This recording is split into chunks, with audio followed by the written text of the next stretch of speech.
प्रकृति त्रिगुण को भी कहते हैं। प्रस्थान भेद से प्रकृति के अर्थ में भेद हो जाता है।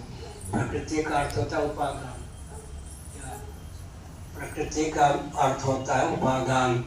सांख्यों के यहाँ त्रिगुणात्मिका प्रकृति, त्रिगुणात्मक प्रधान या व्यक्त को प्रकृति कहते हैं। नैयायिकों वैशेषिकों के यहाँ पृथ्वी का तेज वायु के परमाणु को प्रकृति कहते हैं।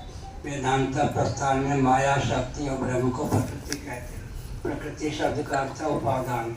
गौड़ी संप्रदाय में प्रकृति का अर्थ होता है स्त्री। आगे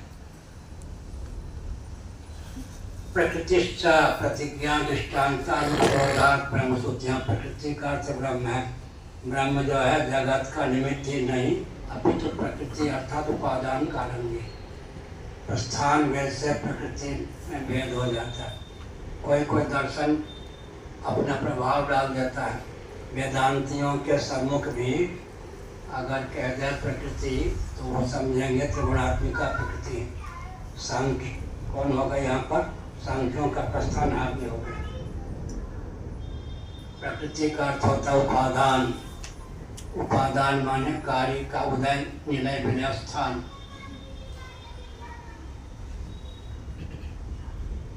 इसीलिए matter is nothing but energy, energy is nothing but soul, soul is the super source of energy. Matter की प्रकृति एनर्जी है, एनर्जी इसकी शक्ति और परमात्मा है। Matter is nothing but energy. यहाँ तक आजकल का विज्ञान पहुँचा है। उससे ऊपर है energy is nothing but soul, soul is the super source of energy. आत्मा जो है सकल शक्तियों का केंद्र है, उद्भव स्थान है। शक्तिमान के आश्रित ही शक्ति रहती है और शक्त भी, शक्त वही शक्तिमान के आश्रित, और शक्ति के कार्य भी शक्तिमान के आश्रित ही रहता है।